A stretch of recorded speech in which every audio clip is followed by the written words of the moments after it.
Buenos días, soy Ramírez Durán Raúl Crisanto, estudiante de Ingeniería Civil de la Universidad Nacional Hermilio Valdizán. En este video presento mi trabajo aplicativo de mecánica de fluidos 1. Aplicación de una microturbina de impulso tipo Pelton modificada para recuperar una fracción de la energía de los gases que circulan por chimeneas de ladrilleras de Amarilis y Ambo, en Huánuco. La propuesta integra teoría, cálculos, ensayos hidráulicos y una validación virtual de referencia. El problema es que las chimeneas expulsan gases calientes con energía de presión y movimiento que normalmente se pierde. Sin embargo, no se puede colocar una turbina convencional dentro del ducto, porque el horno necesita conservar su tiro. Mi propuesta emplea una derivación: primero se retienen partículas gruesas, luego una boquilla convergente acelera una parte del flujo, el chorro impacta un rotor liviano y finalmente el gas retorna al ducto. Una línea de bypass permite abrir el paso principal ante cualquier aumento peligroso de presión. Los componentes principales son el conducto, la boquilla, la cámara del rotor, el eje, el generador y los instrumentos. El rotor se inspira en la división central de las cucharas Pelton, porque esa forma ayuda a cambiar la dirección del chorro y producir impulso. Pero debe aclararse que no se propone instalar una Pelton hidráulica en gases. Se requiere un rotor específico, liviano, resistente a temperatura y polvo. La maqueta considera además manómetro, anemómetro, tacómetro, voltímetro y amperímetro para medir la respuesta del sistema. El modelo comienza con la ley del gas ideal para obtener la densidad local. Como el fluido es un gas caliente, la continuidad correcta se expresa mediante el caudal másico, densidad por área por velocidad. Después aplico Bernoulli incorporando pérdidas por fricción, accesorios, boquilla y turbina. El número de Reynolds permite verificar el régimen del flujo. El cambio de cantidad de movimiento estima la fuerza sobre las cucharas. Finalmente, la potencia disponible es el caudal por la caída de presión aprovechada, y la potencia eléctrica incluye las eficiencias del rotor, la transmisión y el generador. El diseño experimental modifica la velocidad de entrada, la caída de presión y la carga eléctrica. En cada condición se miden las velocidades antes y después de la boquilla, la presión estática, la temperatura, las revoluciones del rotor, la tensión y la corriente. La propuesta exige al menos 3 ensayos por escenario.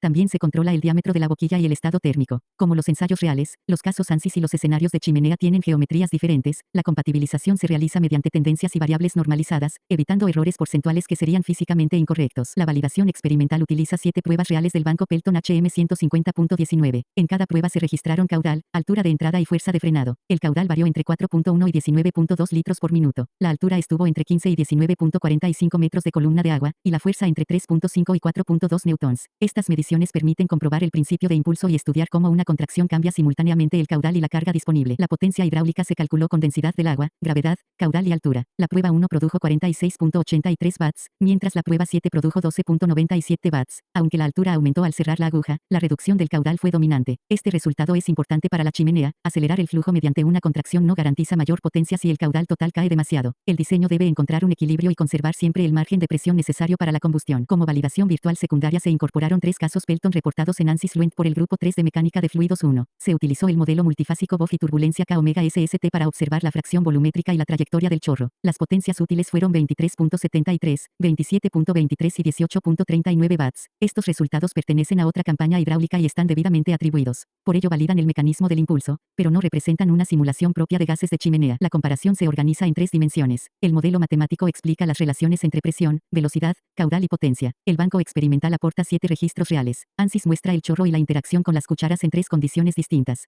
Para no afirmar equivalencias falsas, cada conjunto se divide por su valor máximo. El contraste normalizado confirma que, en ambos casos hidráulicos, una reducción del caudal se acompaña de menor potencia disponible. La aplicación al gas conserva esa tendencia, aunque exige propiedades termofísicas y geometría propias. Para Amarilis se planteó una chimenea hipotética a 1920 metros de altitud, con gas a 190 grados Celsius y 12 metros de altura efectiva. Las 3 velocidades de entrada fueron 3.8, 4.8 y 5.8 metros por segundo. Las potencias eléctricas estimadas resultaron 4.22, 5.33 y 6.44 watts. Este nivel es apropiado para sensores, una alarma de sobrepresión, luces de señalización o carga lenta de una batería, pero no para generación comercial. En ambos se asumieron 2064 metros de altitud, gas a 220 grados y 14 metros de altura. La condición mayor alcanzó 12.65 watts. También se evaluó un escenario con ventilador de tiro inducido existente. Sus potencias brutas fueron 72.72, 132.45 y 209.50 watts. Estas cifras no son potencia neta. Debe descontarse el consumo adicional del ventilador y de los equipos auxiliares. Instalar un ventilador únicamente para mover la turbina sería ineficiente. La prioridad del proyecto es la seguridad. La prueba debe suspenderse si existe retorno de humo, inestabilidad de la combustión, vibración excesiva o temperatura fuera del límite de los componentes. El bypass debe abrirse de inmediato ante sobrepresión. También se requiere separación previa de partículas, carcasa cerrada, protección respiratoria y monitoreo de monóxido de carbono. La turbina no elimina contaminantes. Debe complementarse con combustibles adecuados, buenas prácticas de combustión y mantenimiento. Durante una visita se debe trabajar fuera de la pluma de humo y registrar la dirección del viento. La implementación se organiza por etapas. Primero se obtiene autorización y se miden dimensiones, temperatura, presión y velocidad durante un ciclo de cocción. Después se actualizan los cálculos, se seleccionan rotor y boquilla y se construye una maqueta con 3 series de ensayos. El siguiente paso es un piloto frío con aire a temperatura ambiente, para verificar verificar balanceo, vibración y generación. Solo si los criterios de seguridad se cumplen se realiza un piloto caliente controlado. Finalmente se calcula la potencia neta y se decide entre rediseñar, escalar o cerrar técnicamente el proyecto. Concluyo que la recuperación de energía en una chimenea es físicamente posible, pero la potencia aprovechable está limitada por el tiro que debe conservarse. Los 7 ensayos reales validaron el principio de impulso y los 3 casos ANSYS aportaron una referencia visual y energética. En tiro natural, la aplicación más realista es alimentar instrumentación. El tiro inducido puede entregar más potencia, siempre que el balance neto sea positivo. Mi aporte principal es una metodología gradual y verificable. Una chimenea puede evaluarse como corriente de energía, pero la prioridad siempre será mantener el tiro, proteger a las personas y controlar las emisiones. Gracias.